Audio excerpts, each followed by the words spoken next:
तो चलिए प्रारंभ करते हैं कार्तिक मास की करवा चौथ की कथा। कार्तिक कृष्णा करवा चतुर्थी को मनाए जाने वाला यह व्रत सौभाग्यवती स्त्रियों के द्वारा किया जाता है। यह व्रत स्त्रियों को बहुत प्रिय है। स्त्रियां तथा पति की कामना करने वाली कन्याएं विशेष रूप से चतुर्थी व्रत को करती हैं।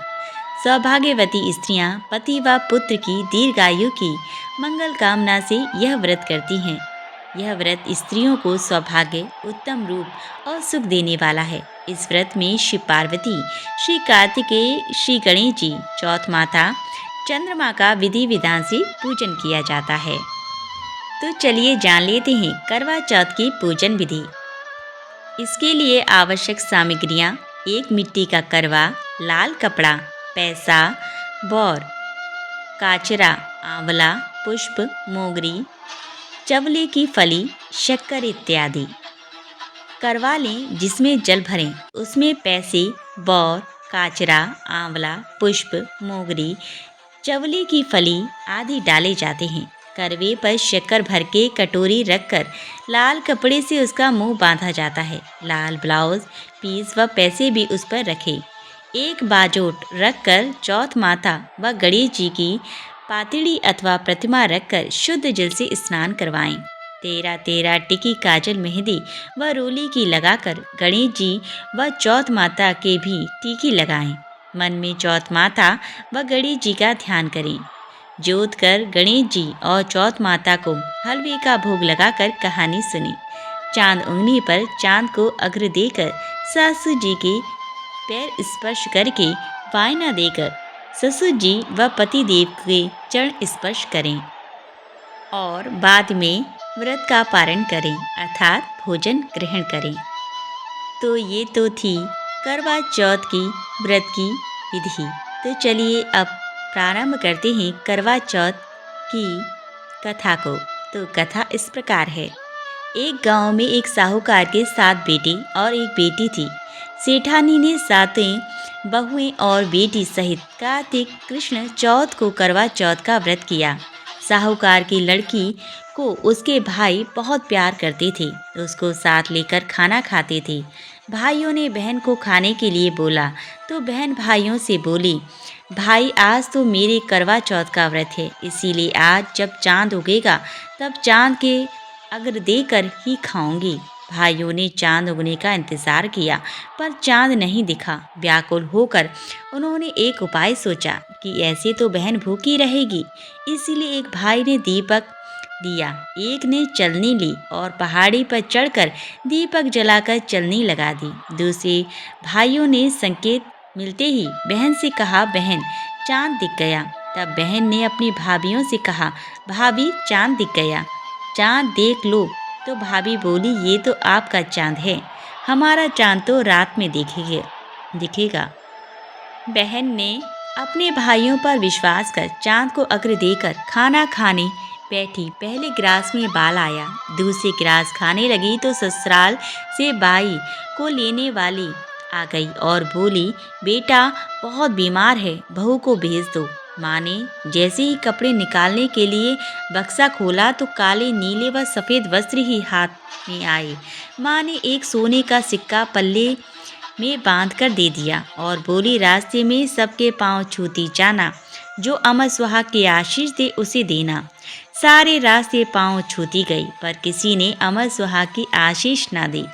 ससुराल के दरवाजे पर 8 साल की जेठुती खड़ी थी। उसके पांव छूने पर वह बोली कि सीली हो, सपूती हो, 7 पूत की माँ हो। यह सुनते ही सोने का सिक्का निकालकर उसे दे दिया और पल्ले की गांठ बांध ली। अंदर गई तो पति मरा पड़ा था। बहू ने अपने मरे हुए पति को जलाने के लिए नहीं ले जाने दिया और अपने मरे हुए पति को लेकर एक कुटिया जो गांव के बाहर थी उसमें जाकर अपने पति का सिर गोद में लेकर बैठ गई। इससे जब परिवार व गांव वाले उससे नाराज हो गए और सब ने उससे दूरी बना ली। उसकी कुटिया की तरफ कोई नहीं जाता। एक छोटी जेठू थी, उसको खाना दे आती और कहती, मुर्दा सेवती रोटी ले। कुछ समय के बाद माघ की तिल चौथ आई और बोली, करवा लें तू करवा भाया की प्यारी करवा ले, दिन में चांद उगानी करवा ले। तब वो चौथ माता के पांव पकड़ के बैठ गई। हे चौथ माता, मेरा उजड़ा सुहाग तो आपको लौटाना ही पड़ेगा। नादानी में हुई गलती की इतनी बड़ी सजा मत दो। माँ, मुझे मेरी गलती का पश्चाताप है। मैं आपसे हाथ जोड़कर प्रार्थना करती हूँ। तब चौथ माता बोली, मुझसे बड़ी तो बैसाख की चौथ है। वो आएगी तो उससे तेरा सुहाग मांगना। इसी तरह बैसाख की चौथ आई। उसने कहा, भादों की चौथ आएगी तो उससे सुहाग मिलेगा। थोड़े समय बाद भदोड़ी चौथ माता आई तो उसने भी यही सब कहा, तो पांव पकड़कर बैठ गई और रोने लगी उसकी करुण पुकार सुनकर। भादोड़ी चौथ माता बोली, तुझसे कार्तिक कृष्ण करवा चौथ माता रुष्ट हुई हैं तो वही तेरा सुहाग तुझे लौटा सकती हैं। यदि वह चली गई तो तुझे तेरा सुहाग कोई नहीं लौटा सकता। कार्तिक का महीना आया। चौथ माता स्वर्ग से नीचे उतर आई और गुस्से से बोली, सात भाइया की बहन करवा ले, दिन में चांद उगाने वाली करवा ले, व्रत भांडनी करवा ले। साहूकार की बेटी ने चौथ माता के पांव पकड़ ली। वह विलाप करने लगी, हे चौथ माता, मेरी बिगड़ी आपको बनानी ही पड़ेगी। इस जग में माँ से बढ़कर कोई नहीं है। माँ ही बेटी का दुख दूर कर सकती है। माँ का हृदय अत्यंत विशाल होता है। माँ, मुझ अभागिन पर अपनी कृपा दृष्टि बरसाओ।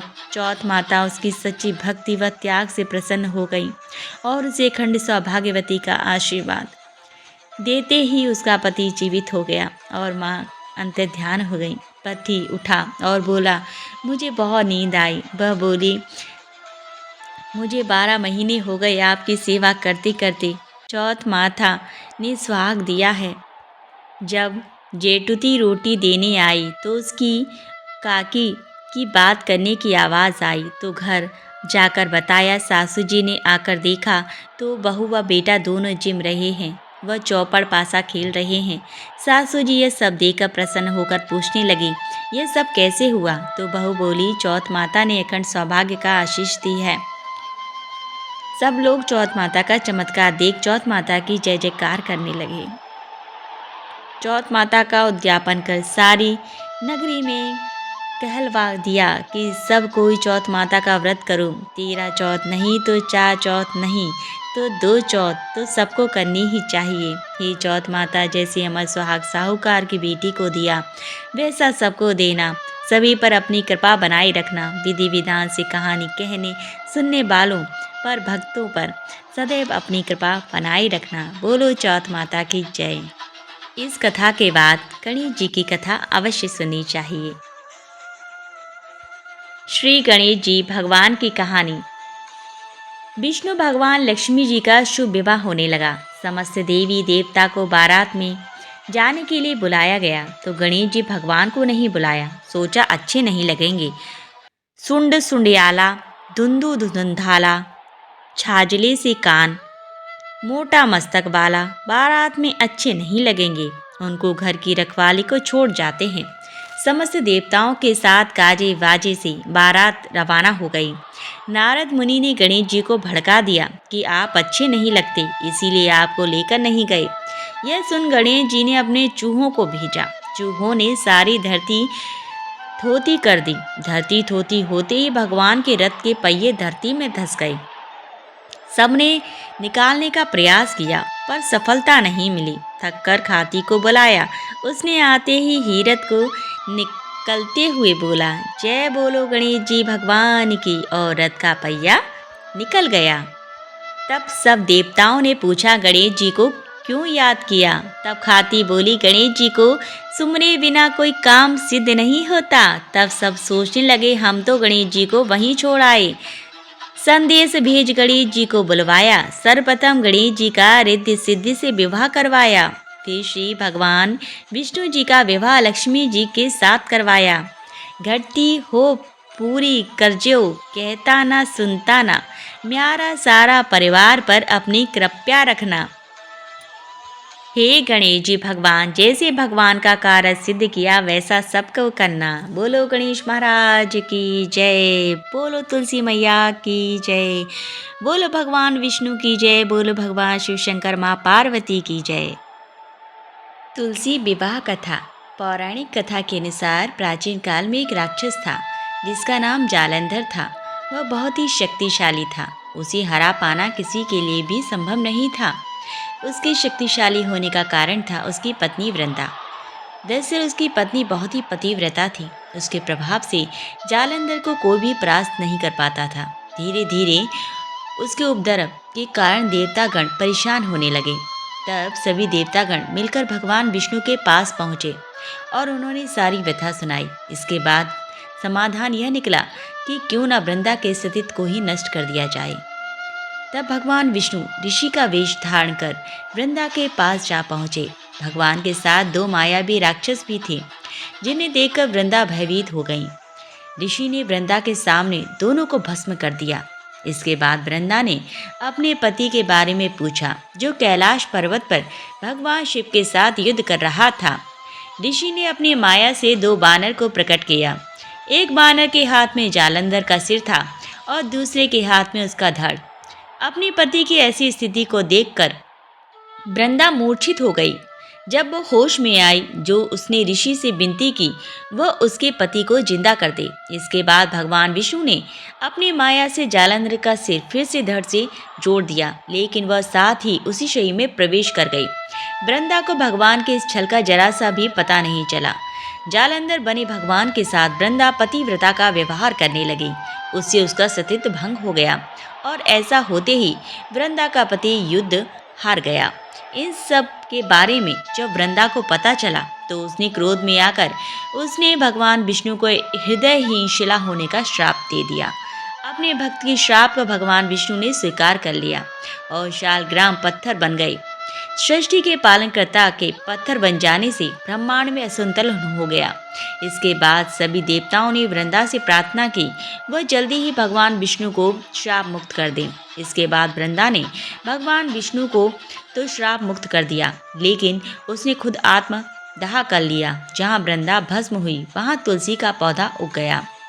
तब भगवान विष्णु ने कहा कि वह उनके सतीत्व का आदर करते हैं, लेकिन वह तुलसी के रूप में सदा तुम मेरे साथ रहोगी। तब से हर साल कार्तिक माह की देव प्रबोधिनी एकादशी के दिन तुलसी विवाह के रूप में मनाया जाता है। भगवान विष्णु ने कहा कि जो व्यक्ति भी मेरे शालग्राम रूप के साथ तुलसी विवाह करेगा उसे इस्लोक और परलोक में यश प्राप्त होगा।